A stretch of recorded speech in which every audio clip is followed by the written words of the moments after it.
World Radio Kumase 97.7 FM so ene eye ukuada kotoni mabosomeda etoso nsia wa afimpinu ene edionu nsia mu ebraso se enwumren so oman ni amahodo bi so nsema yensa ka aboabo no yede besom se no nsia kase ensem ebedi kase mu akotini ebi ene se mampeni abedi ekire ede atodwa se pa de ewo se ye ensakra ahodo ewo abanwumeku ahodo no mu nina se de be ya edimpuntuo ebeba West African Gas Pipeline Company wonum sabrede watwa sika twitwiri die de agina desuafo a wonum enimu ade nanso bibi ntino enwomasua no entumi enkoyie ema won Openi awoda World Health Organization ewiase nina eku ehwa pomudin so de atodwa kirim se ebibiman de ye no yanhwani a wo mu a aben wonim de ewa yarehwemu no wo mu nina ebesan wo ebibrem onyonyam fo kwabena minta akando eya pomudin soafo sabre wa hyesa pomudin aso ya miamia aduana wonu bepagam ama wodwumade nso atumi akosoro rent control penifo apagya wo mo homene so ekiremu a sanye efie wura no mu a wode edan ha yankran nko a ene wo mu nimra so hostels ahodo no wo mo so sai nei watu wo mo so isa Yebe konkra pumpuni mantamu abantia wono ewo senior high school sabra ye kasaidie eto akano yede munchemu bedomo ewo kaseye mu yebe ko ti mantam no mu enkwadani bi wo mo afafuro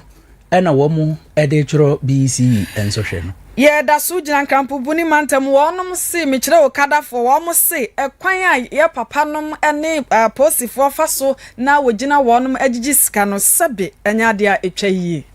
Russia enso enrebeto dwasenka womu ne Ukraine enuma sumdwebua ene womu aka womu ho a wakokum nipa wo Ukraine manim US wonum ani Iran sabre womu guso ehwe so womu betumi na wonum anum asumdwebua ama ntawantawa abeto wonum ntam no abaiwe ye kra yede mu enkyeremu ebedom okase mu wei ene ensenka ye bi ene nanwumrei apesemakafo yafa bre ni abetena nkonwa so yede besom se no nsia kase yebo ewo Adventist World Radio Kumase 97.7 FM so okoye Facebook ho ana wahwehwe AWR Kumase 97.7 megiri se wo Facebook ewo telefone so ko na search bar no boshem AWR Kumase 97.7 follow like na share na afoforo so wo munsanka bi Bomodin ase wadwen kire obi awoda bibia wo wadwen a enye didi atemu nko ade wode ebefa honomu ama yakenkan no kama ede amount sanso ena woko YouTube nso a ubenya AWR Kumase 97.7 ewo ho na wahweyen abefo ntentemfidie so awrkumase.com wonsa ebekanyen sanso ena wutetefon no Radio Garden no bomodin atwe fato so na bo AWR Kumase 97.7 ebeba ama wetie yen AWR Kumase app no nso wonsa ebekanyen ewo so eni amuti na nwumrei se de kaseye ebeson mu no eyeme ni ansa mensa derand mene abena adomako redu ye basisia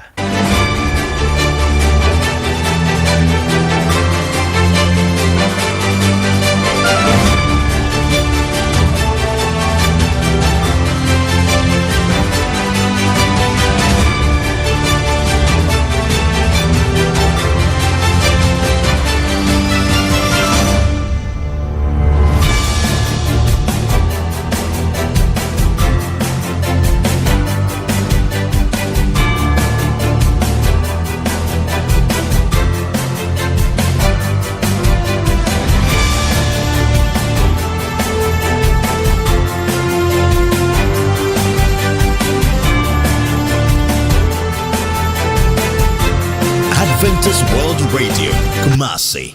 the voice of hope. Afe yentie kase no enkyeremu. Mampeni abedi ekire obenfo na Jane Opoku Ajiman.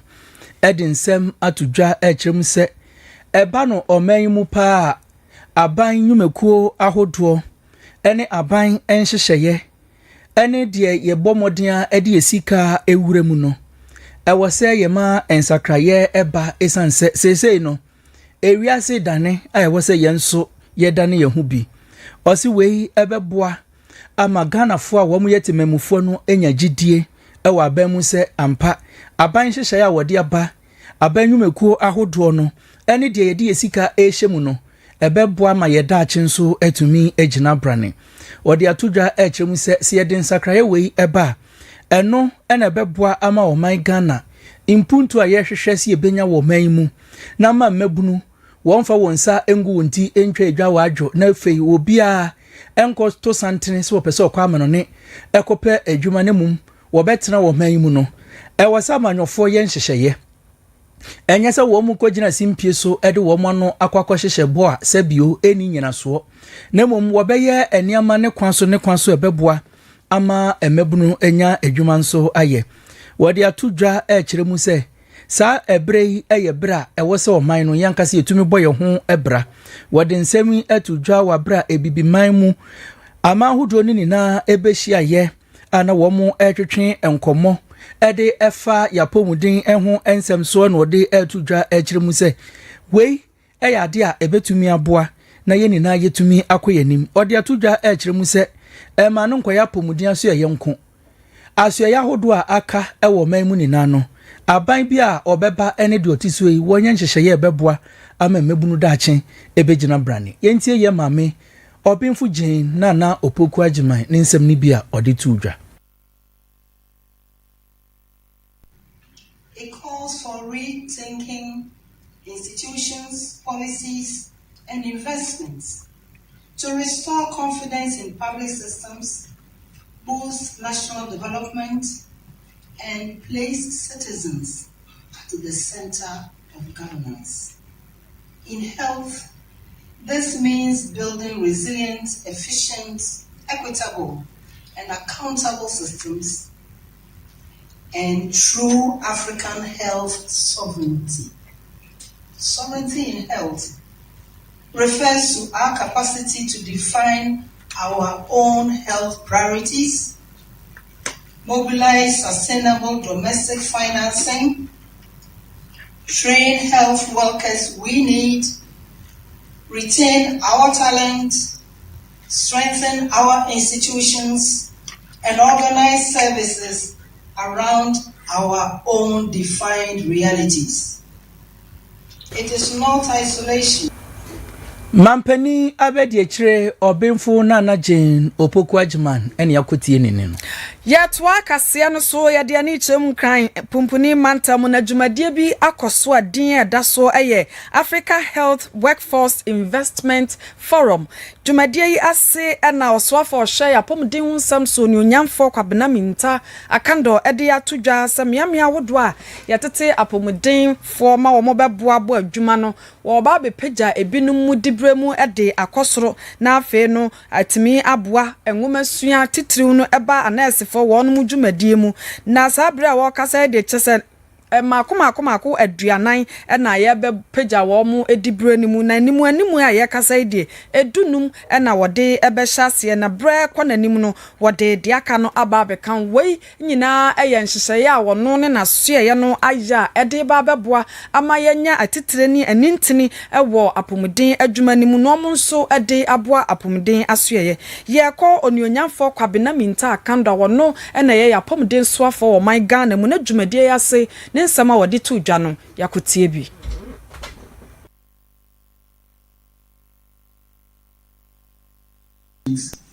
that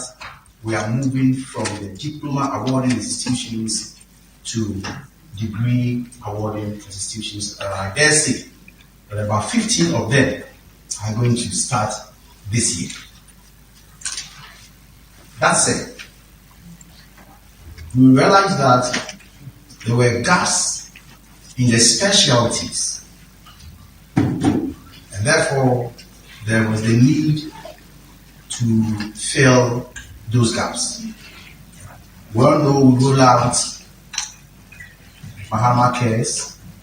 which is dedicated towards the treatment of non-communicable diseases.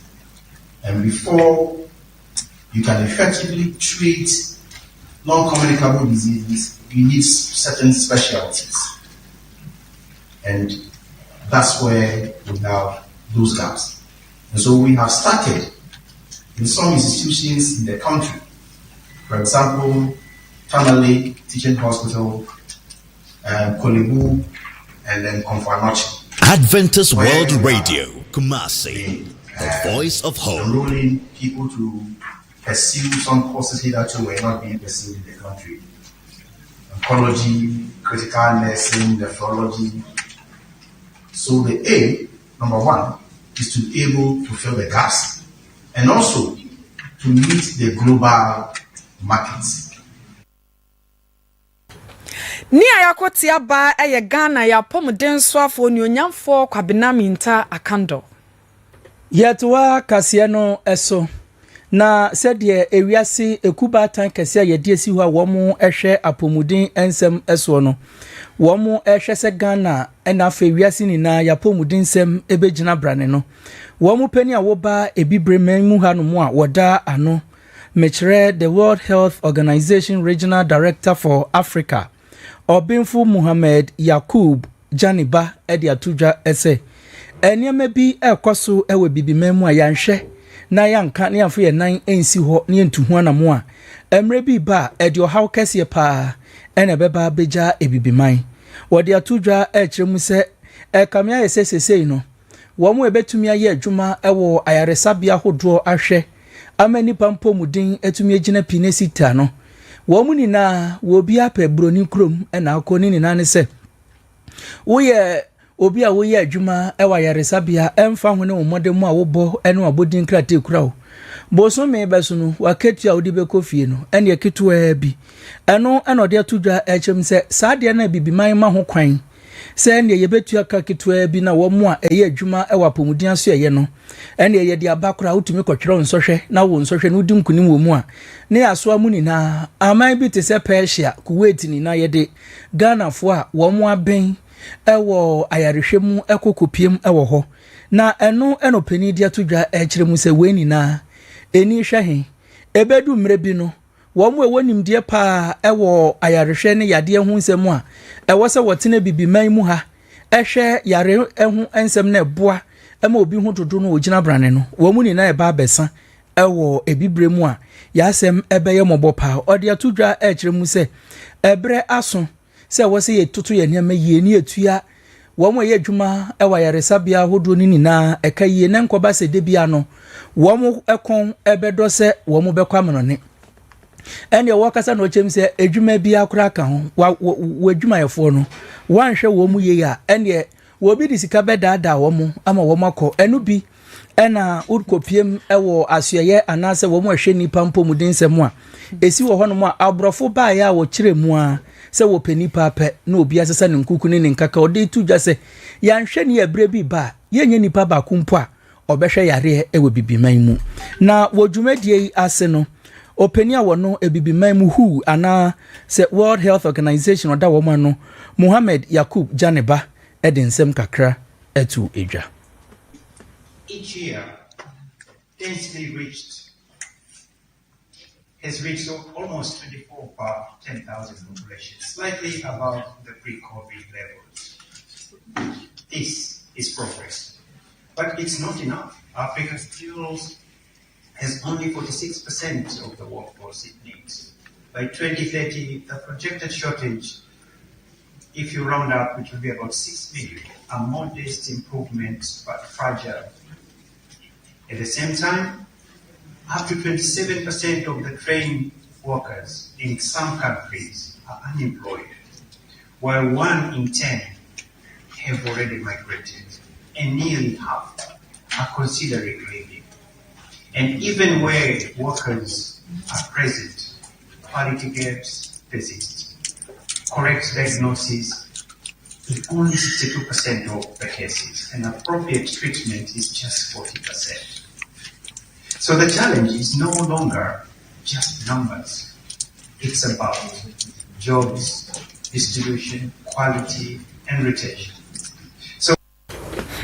Woba ebibiman mu ewiase kubatan kɛse a yɛhwɛ apɔmuden nsɛm so wɔn mu panyin a wɔda wɔn ano wɔ ha Mohammed Yakub Janeba ɛne ɛte ne no. West African Gas Pipeline Company wonum aye dwumadie ewo Shaman na dwumadie ni nyina ne se wo beye na enkwada wonum anim ade pa ye nanso sabi wonchi enye no wo beboa wonum na dwumadie yase na wonum atwa sika twitwiridie edi gina emofra maako ana nipa aduoso a woti ediboa wo ngomasua nanso sabi efie enkoyie na wo di sa dwumadie de ahya mofra ne nkuna ma watimi agye won wadi nempo aye suade ede ama afofra no nso eda nchen a sika famu eni kwan se onipa bia to sini ewo adesua mu enu nti ena nkroto awodo a eye West Africa Gas Pipeline no wo mu dwumadie nyina ene na nenam ho ana se fefa obi no esese wo ye bibi na sika wonya no opane ho bi na wasade edum wonom a ewo openimpa ono ena ye corporate affairs manager general manager eye Dr. Isaac Ejaiduku de nsam ekwoso wo Shaman no atudwa na anya Shaman ko na wonum anya samfaso de afri West Africa Gas Pipeline ho na emom Shaman aboade jomo abuesi lower ichaban tema na afi pone ene miamia wodo a ewo ho na ya tabi nkwada na nipa adioso a wonum anya akwanya afi adwumakui wa sabrede sika fam no wonum begina wonum achi aboa ma watimi asua ade ye ye ko Dr. Isaac Ejaiduku na nchechemu a wo ho no wode amaye. It's very important for us as an institution because we live in a generation where you are not judged by what you do, but what you put back into the society. And I think these are communities that have assisted us by giving us land and other things to be able to build our facilities. So it's very, very important for us as WAPO to put back into the community. This year, like we said, in total in Ghana, we are sponsoring 70 people, 50 from this Western region and 20 from the Greater Accra region. They're going to do various courses ranging from engineering, medicine, law, pharmacy. In some of the prestige universities in Ghana, we've got University of Ghana, Kwame Nkrumah University of Science and Technology, University of Cape Coast, University of Education, Winneba. So the courses are ranging from engineering, science, social arts, etc. But what we hope is that at the end of the day, when they have been acquired all those skills and knowledge, they'll be able to contribute to the society and especially the communities from which they come from. The success story has been looking at people that have gone to the universities and they've been able to complete and be integrated into the various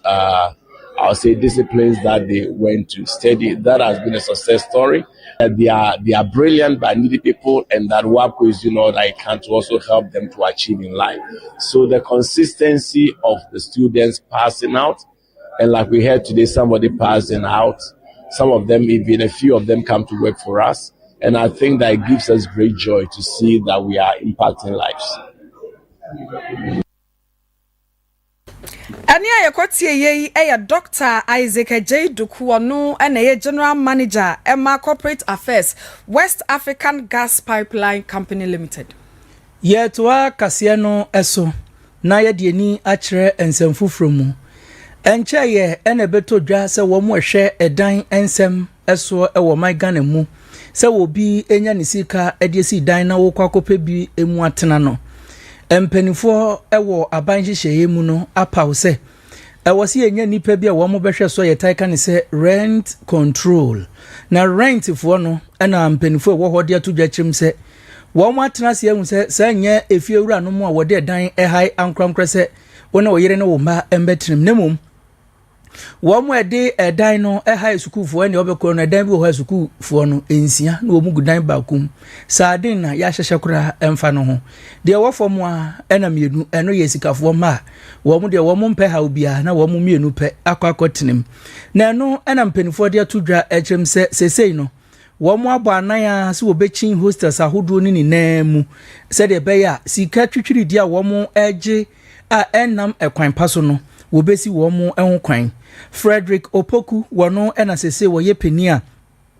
Wada rent control department no ano e de atodwa ejim se pa no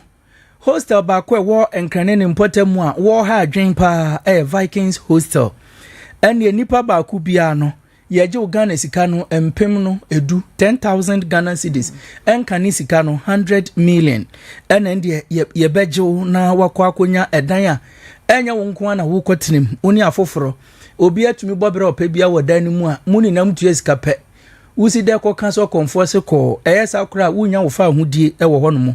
eno ena opani ani din ade opoku dia to dwa e kire mu se efiri bra wo mo te se Vikings hostel sika wo mo je e wo Ghana suapon e won crime me kire University of Ghana Legon no wo mo bo anan ko hwa ene ndie otilo empanifo wo ho ni na wo mo adwane a wo mo agifum nini na mu no opani dia to dwa e kire mu se enya de adwane a wo mo adwane no ebe ma wo mo asesa wo madwen dabida de wo gina no wo gina se Ghana no emra wa ha no mo wontumi mfa mra enhya wo nsem na wo nsi dan enkase sika wo pebia na abaji obi wo ho a ne dan no ne nana ya asanto amo penso ne esiye enhuma eguso eno na eguso wonsesa ye chance dan eboso wo hwa ene awe na ache insuo tokura edan no ebinwu pass obe efie ni ye de bi edan foforo a yesi sika mu odura osi an dan foforo isa na ye me nso ma eche no wachem sesei pa no enya de wo be ma ho kwan ebra wo kopie mu e wo Vikings hostel a wo mu aye mpanifo ye hostel no woda no dwane ye no openi ono ye de na to rent control ano Frederick Opoku no e de nsem kakra etu edwa. We got into Viking hostel. It is a private local initiative. And we are here exactly to understand and appreciate what they do here. As I said, we have a petition from NUCS, and students are very much worried. And we are also concerned, the government is concerned about the increments across board in the hostels. So as you all know, we came here today for us to interact with them peacefully and to see if what we heard is what is right or it's not true. Unfortunately, it looks as if they don't want to talk to us. And for us, because we didn't come for any enforcement, we came to interact. There was no need to do any, showing strength here. But what I saw on the list is that hostel per room. Adventist World Radio, Kumasi, the voice of hope. Students, they are taking two in a room. They are taking 10,000 Ghana cedis. Now we don't understand the methods that they use in pricing, and the only institutions close with the authority and the power to see how prices are set is rent control department. That's why we are here. And clearly they are running away from their evil deeds. That's unfortunate, number one. It's unfortunate. I don't know whether because it's on Legon campus, and I know Legon campus is also above the law. And we are aware there are private hostels also on these campuses. And the fact that there are private hostels here does not take them out of the rules of the game. I know very well that if it's about government, we want to write respectful to the Honorable Minister for Education, which I will probably will go and see him and talk to him. But I'm aware that this Viking hostel is a private entity. And for that reason, it's important that we interact. Openia rent control oda ano Frederick Opoku ne enitie no.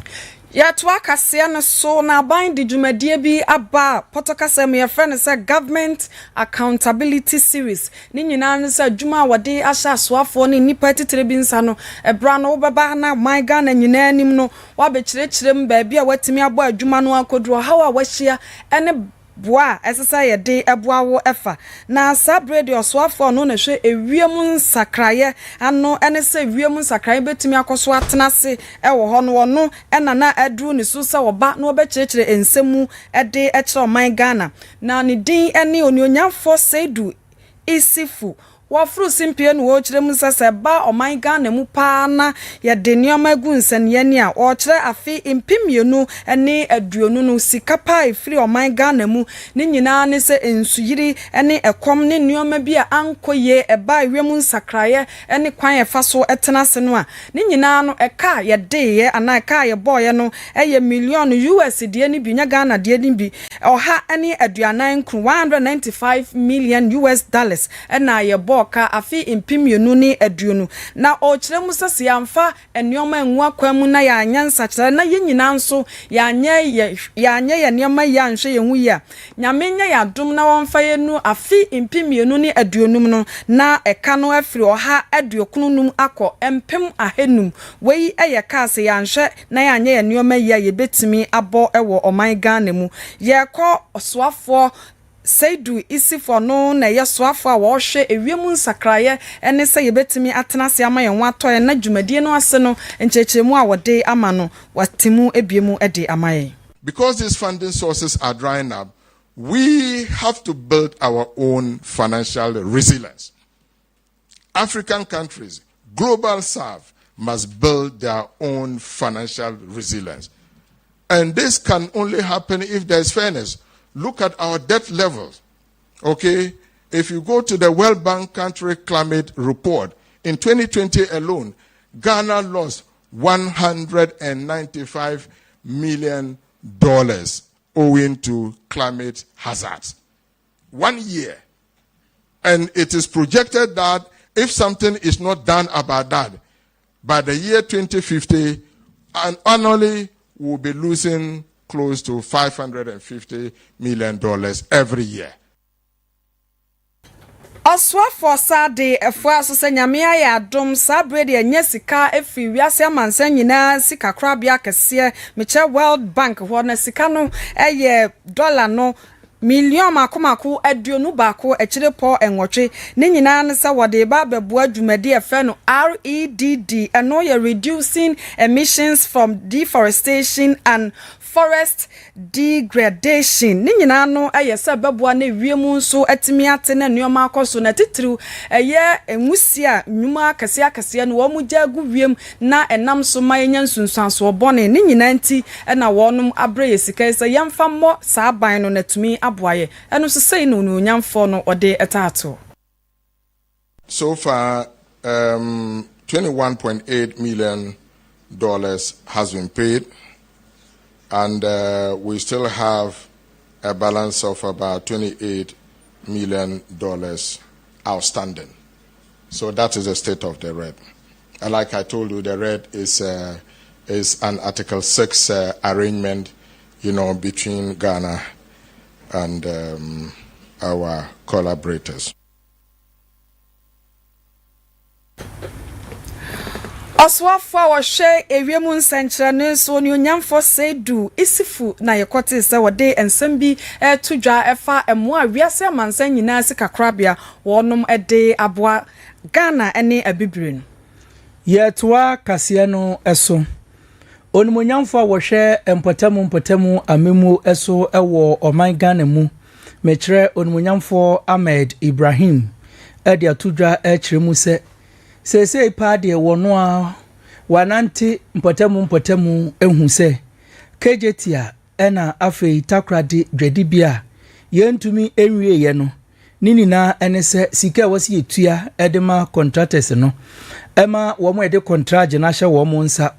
wotumi edidi dwuma no sika no ninina entumi enkoye wode atudwa ekiremu se ohwa tua yentua amfa ma wo mo no emremu no sede ye ne wo mo ekonhyehyɛ mekire contractors ahodro no sese ebe magana ye ka ye bedie no ebe kosoro akọ euro wo mu sika mekire euro no mu no ene eye opepe ahasa eni enum 305 million euros eni sika sese ekapa ye ba bebonini na ne se aba etwemu no sika na nka wosu otua edema contractors na wo mu eye adwuma no ene sika no anko contractors no ensa ede ohaw ede aba wode atudwa ekiremu se entiene se wote ho na hu so kejetia phase 2 yenyeye ena fe takrade enso wo mu agedi bia no yenyeya na chese eka ena bandada buregu ho a ewosa ban wa bei wotua enu nti anamadwumadi no aka ekiri kakra wodi enkiremu emayen of urgent national importance, which has to do with setting the record straight and government commitment for urgent completion of both Kumasi Central Market Phase 2 and the Takrady Secondary Development Projects. These two market projects are not merely infrastructure initiatives. They are strategic investment aimed at transforming urban commerce, improving livelihoods, and promoting inclusive economic growth. The market in Kumasi and Takoradi serve as critical commercial hubs, supporting thousands of traders, transport operators, artisans, and small-scale enterprises.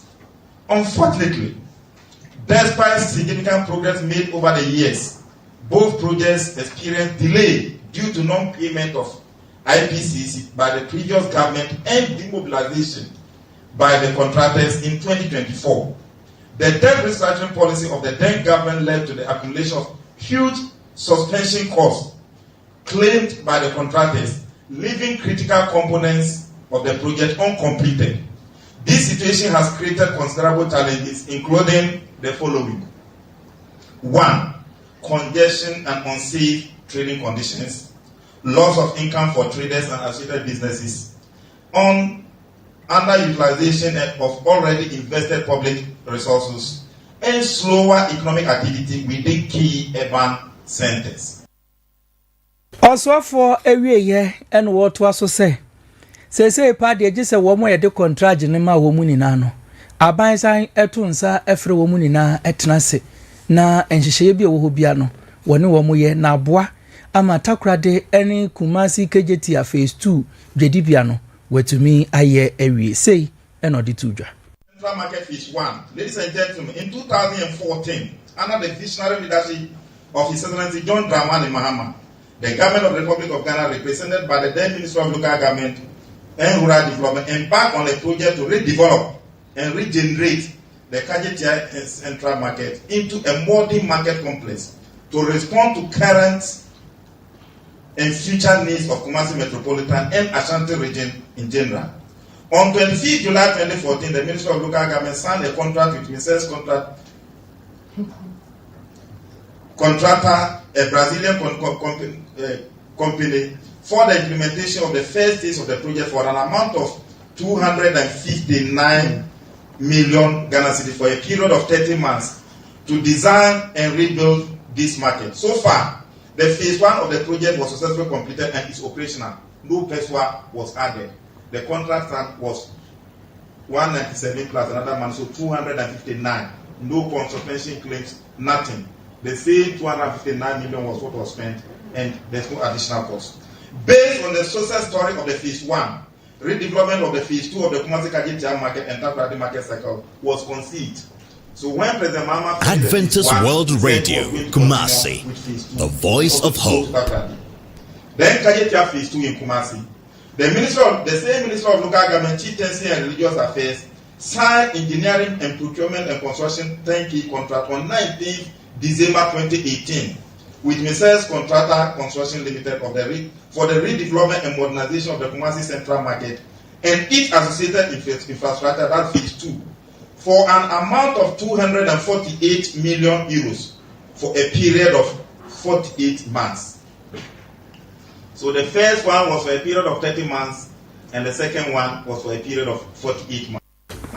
Also for washe empotamu amembu eso. Onimunyamfo Ahmed Ibrahim eno dinchiremu aba. Sentia KJT ene Takoradi dwedibia no. Wontumi enwie ni nane se aban dada no. Ene esika no afa baabi kura. Ya twaso na yade ani achemu ewo nkran pumpuni mantemu na yekọ bia ye frɛ ho danchira na ɛhɔ ana abante kwa wanya mfie no edunkuno wɔ senior high school ni din ba ye eye ni na ni enye ni ansa we ni lamte ne nyina ne se eye mpanifo ye se mmea hodo bi anipa binum asisi adan na afi wo mo abobobo nneoma wɔ hɔ no wɔpɛso yi ni nyina free hɔ no na temamufo nso ati wɔ hungu montene so ye se wɔde wani eche post station na afi wakwa ye kyerɛ wɔ hɔ na no ana post ni ba ko yi tuo na wɔto ko wiem sade nke be hunahuna wonom nanka watsan na waja adwumadi a wokodi nanso wonom antre fa abante a wogina ne ba bia na wodi emu bi no etuoi ekoka no etuo no eka no na wo pagya no de ekiremu ewo FK Efa Community Hospital na eho na openimpa woda supiti ya no eye Dr. Ibrahim Napsin ekire sade na wone na nurse fo ne doctor fo nkaye wonom bo adwuma sonom ede age ora ni lamte enkwa no sade wonom ye ne duru ba bi na sabi ani aye nyan nurse se wonom hia doctor fo asabi wonim die ewo soro eno nti wo mo hye se ye de abante ni ebe ko Ghana esu apon kese meche University of Ghana Medical Center eho na doctor for Blvd wo mugusu omo hye so mo bepre abante yi enkwa ede amano na doctor wada no meche owura Ibrahim Napsin ensam esi wo no de kakra eto yenim enkita sigambia ba be hu police fuo no ono mo aba no na langard fuo no yanka cho mu se o ade enye da che do me abla eti so person mu ya bibi wo danchila kwa so na da wo do ndi mu too much freedom abla asase so no mu fa nko danchila na de ombe kokko hia wo de ende emfa ye hu nipa na ye bo ne tuo na ba ne sen de aba no se ya nua no wo danchila na ende ya nua so ompe no asem ono pie free ni dem mu opre mi sister fio na okọ no so ne po ni police body yo agina no mu tututuo entakola no be na to no be ka ni yemu side ena ye rush no ba domabla hospital ati o ma so wo akakra but ye ni na atu ambulance akọ kolebu na omunko hwe de ebekoso. Yeah, I can confirm we've received a patient with gunshot wounds, managed, stabilized, transferred to UGMC this morning. So what's the extent? Adokota oda ayasabi a friend FK Efa Community Hospital no Dr. Ibrahim Napsin yete sabra de abante ni lamte ebe pio de na waye bia kodru ne yete sa wode to Ghana nyina anim no yeda so a ejina enkran pumpuni mantam no emu na wokọ enkran mantam no emu dia oso afa wono yede enkran mantam ni nina ahye ne nsa eye onumunyamfo lenda obene wa akwele oklu enche no ba bonten beka se wo mo na abandada no wo so a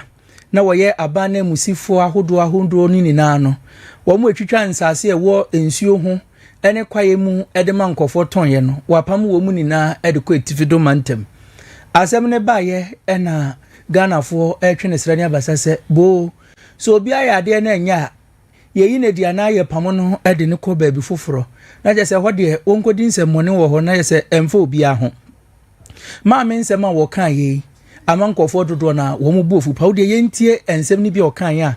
de Ghana fo ede aba chire no ye beto aso amamo. If you issue a permit to an illegal, knowing very well that the place is illegal, you issue permit, you also face the law. Some of them has been transferred to the north. I mean, just to serve, I mean, as a kind of punishment for them, so that when they realize that what they did was wrong, and they bring them back to Accra or other places.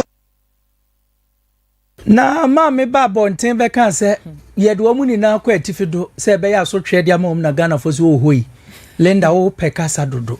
eno na enkranmantam no so afo onunyamfo lenda obene wa akwele oklu ede krata tintinti aba bonten se anofum brejo we de wankan ye kura te se de Ghana mampeni dada na nado danko akufu adu show boy ko jina simpie so ko kan ni lante vandapoya wo san twen na no wo fom se ye man kan ye kura no eno abi eno so afo da enkramantam na no dia tu dwase Ghana fo mo fa nche no na no ena akoyika edi ama no de wo kan ye bia anso Ghana fo ni nani no yemfa enche enya aso twe ntini ye di obi akọ etifido na nkoba se ye di obi kọ etifido ene ne mpotem se wonko ye adwuma wankokasa aban no etwe naso opani a ote adwom ma ekwa ye from ORAC, Okada Riders Association of Ghana, Ora Michael Kofi Wusu, Sabre de Wane, Ninuanoma, Ede, Moto, Edi Aquaniaba, one mubu of Pay. Now, before Ninyan Farabai, ne say, MTTD, Apostle, Nefa, a share, a quine so, some man for a drop of Fobedi, a maso or quine sono. Nefa walk a nation na fensu shukura no ese niema bi ekoso enya de wonum ani jehu se obegina na obehwehwe onioma mu na nka mo akoboko no enya no na ekoso wo wogina wo asa oniema koyi na ase nkoyi Ghana sidi no ahanu ubetua ede ama wonum sadie we no eya akwakoye bibia se ohyeso anasa atete ede ama wonum na omu sika mpo omunya na he ena aposifo sabio kwan bi so no wo ma afaso agese sika enu nti woni ni nyina se sa kwan ya aposifo fan wo kaneshi ani shukuru ade ni nuanom efaso nya de a wonum ani je ho yenko na fe yenkotie owura Michael Kofi Wusu ne nsam ode to yanim litini jina kwa goalkeeper baby ti se kaneshi se anapa se omo jina Africa so aba omo jina that side no police ni jina kwa no ti se goalkeeper omo ni sa baby police fo no ufa ha no afa aje ochew Pachiwa na pa ewia obechi uye nya baby a police ni bechi 200 Ghana na last no uko sukura anene de ne ya nwanwa ne say traffic light na sipe wo gina na wo observe traffic regulation no be wona ya dum eja no say paske ya chiwa no the whole day police ni jina kwa no ti say goalkeeper baby ti say kaneshi se anapa se omo jina Africa so aba omo jina that side no police ni jina kwa no ti say goalkeeper omo ni sa baby police fo no ufa ha no afa aposifo binum efa so ede wonum goro atopre ewo kaneshi ni sukura ho enya de a wonum anije ho ye free nkran pumpuni mantam mu ni akopiem ewo oti mantam no emu na abeto dwase oti mantam no mu no enkwada wo mo twero BC nsohwa wo mo ya abatan ende wawo ena ne bada ne naso wo twero kakra da ne bana betwenufuo nso kakra wo wi anu ato aso no wo mo ye du baako ena wo mo nso a wo mo efrupe banchi de jem a wo mo nso ache ball ede ahye wo mo yam so eye enson na chese enkwada e wo ho no eye football team a nka wo mo nya 18 na ye de ko ball ne pepepe wo mo na wo ne nyinsen wo mo agimu abodin krata wo ho no mo na enumu ana baba wa ba kwa na kwada ba kwa friend Gloria wono ne ba enum no a wo san etron so hwe ni bi wo krachi epueye mensin ni mu ade atudwa ekirem se won de wari ataso se wo sesen kura no a wo ma wo ensi na disua ho kwan ene kwada bone no bi wo bi afi wenya kwakwa ya ba wie ono na akofa ba nti obetwere ho se wenya wo eno nkyerese won toa so ensua de sanse wonim se adisua no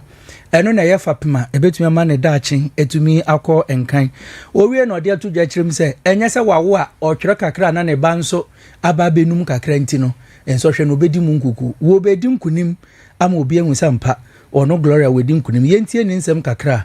ode tudwa ya kala mai Ita amaruna na kumba mafuta. Ita mavanam daka manos kwa yine. Ita la kwa munyaba kwa nyaka ajaba mai. Na achoma mava amara mava desa ligata. Machita me force de kuno. Afi la hispania me vale hispania. Ta ekele examse ngode view play wode view do le fudena wa ele fudena o be examse ngona awu ta ela no bajele ngona yaka makwa mu yaka la mai ita amaruna na kumba yaka la mai ita amaruna na kumba mafuta ita mavanam daka manos kwa yine ita la kwa munyaba kwa nyaka ajaba mai nafi la hispania me achoma mava amara mava des na ba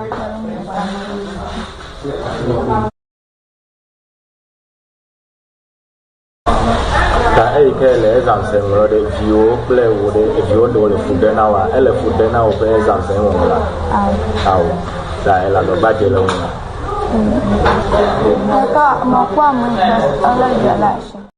Gloria ena iti na no disema wo kan kurum kasa se ɛwo mesua no wɔbɛkɔ adare ɛwɔ mu pa wo ma wo enzi no kwan yɛkɔ atɔyɛ mantamu na yɛkɔ Ghana mrahye bedwafi a yɛ committee a wɔnom ɛhwɛ yakwan ne akwantempɔn ho nsensɛm so ɔpani a wɔte adwom ɛde ma saa kuo yi ɛyɛ ononyamfo agyei mensa wɔne ne mpanimfoɔ sabre wɔnom bu afupa yi abufuo no faribai wɔse ɛyɛ contractor ayɛfɛ no amandi a yɛde contract a wɔbɛhwɛ ayɛ kodwokrom ɛkɔ manso kwan ama no ebesi sabre nya de contractor no watumi abo adwuma na wei ɛna ahyɛ wɔnom abufuo pa ɛde kɔ ama contractor ni nuanom nyinaa sese Ghana enya wo mugidie ne de adwuma so no hyɛ wonsa sese wo bɔ na wo de boa sese wo ma wo ho yɛ ha na wo magidie nipa enya wo mu no utimi ɛboa na afe nso afoforo nso enya akwanya na sabre ya waye se no ebetimi aboa ma si afoforo pi ɛne contractor fo pi ɛno ntia ne mu anum ya contractor yi wɔsesa ne nkuku ne nkaka na de sese wɔyɛ ɛma ɛkwan ɛwɔ kodwokrom ɛne manso kwan no ɛso ɛda so no wonkwaye no animu ye mfra yenko na yenko tie onyonyamfo agyei mensa. In the state of payment, they should have been able to finish the 7% for the Kodwokrom to Manso. That is critical. And the other one is that we are disappointed that they have vacated sites. And the extent of deterioration is also something that I've asked them to bring reports on that one going forward. What is happening is that for the 3 projects, Amandi took all of them, and they are just bits and bits and bits. And the excuse is that the government is not paying us, and that is why we are where you are. So I personally think that we are disappointed. Amandi is not performing, and Amandi should need to bring the details going forward. The other one that you've seen is the Francis Manso train station. Manso train station is how many kilometers is consultant? How many kilometers from the town? To Manso. No, from here to Manso is half kilometer. Thank you. So they have cited the station about a kilometer or half a kilometer from the community. It means people will have to take buses, take taxis, take the before they can access, as opposed to the previous one where they still have land. The old space is still there, and we don't know why this has to be placed in this bush. So we asked the consultant and the contractor to bring us some details going forward. But I think that we need to close the gaps.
sia kase no eso yede ani ekremu ewo bono mantam no emu openi a wakodare ewo aware esemu mekre Counselor Reverend Benjamin Efa Rehene edi atudwa edi futu akọ edi ama emebuna wo mu epese wode wo ho hye awade akontu no mu ebi ese wo momoden pa se obehunu se wo mo abrabọ no dodo na ya na aka wo anim enya awade no ene obi beware a wo pese osoro abofo ni na hisane na wo mo ba bie ebegina akire ene yese de wo be se sika wo ho no wanhwe ni obeware bewi obekofie no na abrabọ ni na odikotu aka eno ena openi edi atudwa akire mu se ewo se wo mo pese wo ware ni na no wotumi ma aware no na chire abrabọ ebekoso no ehia wo mo esen da ba ko na wo mo ware a eya no wo pese ewiase ni na epu behwe wo mo odi atudwa se sa wade ani mpu no empempi no eya na nhye da engina enti mabunu enti wo mo hofo na wo hunu se awade no enye da mo akogina enim ho a ye mu don't know na don't know no kire se you don't know wo kono emu odin papa ene enda fo kra wode futuo akọ amemebunu yentie ni nsem ni bia ode tu edwa aware se uboboka umboka o ejina wa o so mumienu na mo be ware no so obi entumi decide the type of marriage a monye mo hwe mumienu ma ho odin e na mo de ware and the most important thing is abrabo a moye ayifusia ni wi a mo bebo no eno ehia sen aware ana ayifusia na mo be ye no enti no wo ye wadwen se competition madamfo oye ni sei enti o se me ye na tra madamfo so a wunnim wadamfo no oye sa no isika sama ho odin na sike bia ye ware de kwese dwumedie nim no saa sika no ekwa ensanba emfamfa so mba enye investment ade financial returns de ba enti no se wo de sika kwhye aware mu ana aware ayifuhie mu a o se won se saa sika ekomuni na no won sane nya ne bio enti fane se saa sika yi sika wo ye de wo kwa akoto atwene enti bisa won se saa sika ya wo koto atwene wo nya ne bio a ebe hawo ana se hawo se ebe hawo dia enya montena na munye hise openi wie ye eno oto aso se awade pa no aware no ye ka enipa nkrompe ene hia ene wo oba ne bema ni na mawofo moja ne monanom wo maye nnan afei wo mo ebedi adasie ewo oba ne bema nechi ene nipa wo hira mawade no so ede amamu no munya sa nipa ka ho a enkrom eno ano no enso obi esan kaka bensem ni ayesem akesesem opeso obi ehu sa on ne wosika wabobra odisika bedi urofu nti ene no aye ni chenjirenchi wo kira ni na emfaso eni eso aware nkasa ndi aware a yehia oba na obeware no bema na obeware no oba ne maame ne papa bema ne maame ne papa yenye ni pa 6 dasi form yenu bema ba ne chi baako oba ne chi baako yenya 7 yenya 8 ena nipa o shira aware no so 9 enti aware nke ye ware a yehia nipa 9 ne etumi aware any other person o kan bia e bonus nipa no obo wambo aware ne betumi ayeden akosoma na yeye mo beware na mo hunya mo be ya ye wo counselors mo na nipa onimo fa aware ncheche mu no obetumi agaido ma metumi aware wa bra sikasam no enkosu bebre na ye fa susu ntu asofo no fo se aware ni ehia ne se ne yeshia so ofi it is valid my and set standard bi se wo se nipa no okọ high venue bi a ye tua 5000 10000 ye de kwaya reception na ye be boka na obi nipa ne be ware be wi na wa spend over 50000 e de ayefro na 50000 no spend no obeko no na only 10,000 put da wa omode kwa akobobra eba ne sa emboa ora hene ewie no se di odi betwato e di ama wo mo epese ware ene se bio enemu nsem ehia pa wo se be ma bi wo ho a wo no wo ma na no pa wo ma na wia wo ma na nadwo a wo be gini ni na wo be bi wo ho so a ne kuma entumi sa sanso no be bi nso wo ho a eni agese wanka onu so obeje mu ama wo empaso agro ebre bia wo pebia no wone wo ebedi ne kama pa wo se mo antena se na mo ahu se di obia esipe empemu agro ewa wade mu ensem edefa mo anhwe ne ye na mo koware a eno ebetumi de ohaw kese aba sei eno kiremu say first no na nipa di ne huni na ya mbobra bi basabasa afen so no nimdie fa empaso nkita odi na enko eni my marriage counseling for over 27 years now you share issues aba since that time me started counseling ebesi ndaya me meka se uka se wo moni obi wutu na mo an makura aware mu without any sexual intercourse and now so say any sexual conversation ebi wo ho wo be din komo afam sex life wona mahu say mo be compatible sexually and now say dabi ebi nso ho mo de ne so mo no mo fa nya nkomodi o mo de mba ko wiwi mpaso but no a choice say mo mienu mo be and now say mo nya number twem be ware be wi but the most important thing is say mo be you say mo nya no e wo say mo say medru a certain point suban a mo hwehwe fi obi a ho no my certain mehu e ma magya tumi say nipa we suban a me hwehwe wo oba mpesa me ware na be ma mpesa o ye me kunu no mehu ewi enti bia ne aka ne say meso mpaso nso ahwe say e ho nso ye okay mamia because aware ade ba kwa e ka warefo bom e ye mpaso nkita hodie edi say mo ware na mpaso nkita hodie anko yi a e be ye den say aware ne betumi aden ejina Openi a wakwadare ewa ware emu Reverend Benjamin Efa Rehene eni ekotie nene no Yekọ apoye mantamu na yekọ apoye mantamu de ani echiremu ewo achem oda abankra chepani a wo brem finfin mensini ni mu ni onyamfo Solomon brakun kusi wade atudwa sane galamsefuo bi wono menteme wase sore wontama momu de abo ani eman so enipa mienu aprade mu odin abako ya che no asabre de wo aposifo ho na obi ntumi nkyeremu de ko deporte ede menteme wase ne ba enipa intam asabre wode abo ani sa na wode aseda piesie ede ma aposifo ne fa ewo achem oda mekire achem oda divisional police command no sebra wote ye no ma wo ho ye ha ebo anan eba ho sede beye na pepepe ye ne asumdwe ebekoso na wonu ma chebo se wo mo bedo su kwa ye nhwehwemu fikofiko afade ntia menteme wasi ekoso ne nia akwa akodru wode atu jasa sekobasa menteme wase bi ewo woni wonu antama ye wo akwan wudo bebra wo befa so na mo asiesie ntawantawa no echense drume bi na akwakoye mojasam na akwakoye ani enyan no enu nti de befru asem yi mu aba efri apoye mantam no ye de beba bedum ye tiefo ewo kasim ye ko amanone ye ko akopie mu ewo Russia ani Ukraine enra we kasie mu no ye de betu manim se ene Russia ni Ukraine fa ye wo madwen se wo mu eba bedi nkunimdie edabi nti etuo toto ene topa ya hodo ni na wo mu jemu egu ho kakra enam so kra ema Vladimir Putin na wo ye Russia mampani di tudwa se wono de sada no wondi esan se wo hunu se Volodymyr Zelensky ya wono eye mampani edema Ukraine no wa yesa abo ahuruye boni mpani trim wo betumi aba be toto topa ya hodo edi egu Moscow kronu emu yanke bia nshem ene yeda esore ya Vladimir Putin ana woka se Volodymyr Zelensky be kwakoto totopa ye no wono ene nasrafo mum akwa kopie mu ewo Ukraine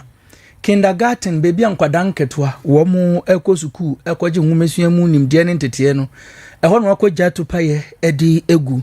enam so ema Ukraine mampanin Volodymyr Zelensky edi ababontin echirem se wo hwe pa de Russia fo eye no a wodwen ho a wonte ase wo se ebra wo mu betoto ye ene anopa no topa ye no enam so ema oba baako wato anananom ewo ensedo a wo kan wo mu ehwe enkwada wo mu ewo kindergarten ho wo wie no de atudwa echirim se wei oyo obi o kan asem se obema sundwa ba ye gidi mani ye yi ana Ukraine mampani esan to aso echiremu se de Russia for wo mu abeka se wo masundwe mra na wo masan fa echiri ebetutu topa ye ni etu ahodo no ama wo mu so eni ada ho de atudwa chem se wo mu di nkunimdie da no awie ewo kotoni mabosumi aye wo mu ne da toso enwotwe ene nkro no awie pe ene wo mu so ebefa wo mu akode ene Russia e de akobani Eno nso kwada no na afoforo nso emma ne humene so US ani Iran wonom eguso ehwe so obetumi aboa ama asomdwe akoso a na sabre de wonom benkrom wo magye atomu yese 14-point proposal wo mo ensam wo de agu ensaniye ni makoma akudu nan ne ebi ekeka ho no sa ne etumi ekoyie pa de a ene na US wonom ene Russia nya de antokwa no wo mo ebeku biom ne edikan ne Russia pese US ne se won sisa won asrafo nyina emfamfiri won afi won fa wani nche US abrochi no ankwatena afenso ebre kwin ehase niam bia asai bia no US emu aboa no ho se wobetumi compensate wo manase watu aboade bi ede adwojo wonum ekoma afenso wo hye se enam akomako aduasan ye bosome no wonfa wonsa enhye kratase na ntokwa ne nyina emma na wieye wei ene niam bia wonum pese wodigu akwamu ene afoforo pi na tumi aboa emma benkrom a wo mu nyina pese wo mkona asumdwe efa na konwa tena so ewo US ene Iran tem no etimi ayeye anya sadia ne na Strait of Hormuz wo mo bekoso atum ama US fo nso bekoso atwe huntonto akopem se de besi no ebenya asi yebehwe se sa 14-point proposal no ebetumi akoso ama sumdwe aba aman mienu entemu a edemu enso enchemu ebeba abedomo Kasiano esi etiefo ha eye Adventist World Radio Kumase 97.7 FM so. Ensema edi kasie mu akotini ebi ene se. Mampeni abedi echire obimfo jina na opoku ajmade atudwa se ebibiman yenya nhyehyeye yi a ebeboa ama enipa wo mu ewo ebirumemu ano wo benya empenifo mu gidie. West African Gas Pipeline Company sabre de wonum sesika wanya no pese wopone hu bi esade matemamufo no ntini adesuafo beye aduoso a wonum tidibua o mananso efienya no wo matwesika ede agina wonum achi yehu se ukopie mu ewo buno ene ne mantemu a openi a wakwadare ewa warese mu de futu akọ se wokọware a emfa wo de no engotutu obi de ho afei enemu nsam nso muni hu nkomo na nkwankofa wo hawo amba mawade echi Abrante kwa ye frano ni lamte wanya enfia no edun kono bra na adwumadie bi kosomenteme wase koso na temamufo a wonum wodankyira wode wani akyeremu awa posifo ehọ no posini bi tutu ama abrante ekoka no nemom nyame adumu odaso ete enkwam wo amanone ensemu no Russia kan no ho kototo paye ekogu nkwadaa wo musuku bi a ewo Ukraine enam so emo baba akwa to anananum ewo ensiedo US ani Iran wo mo asomdwe ho nsam sabre da so esija so a enya mene ye wo muguso ka se nyame be ya dom atonsupa egu aman mienu so na asomdwe nso etimi aba wonum ntemo a wei ene ensenkaye bi ena ene uguada Kotoni mabusome de toso ensia wa fimpinu eni edionu ensia mu no yede ebesom se enwumre no nsia kasebo ewo Adventist World Radio Kumase 97.7 FM so kasie Facebook eni YouTube na ya preku Oliver enede yeko DJ Collins enso ne chinchin fidie no furu mama yen oye niama bebre onim se meka enti wo sere enemede achew Afei akiada roma awrkumase.com onsa ekanyen sanso ena woko ufun ne so a tetefun no App Store ni Play Store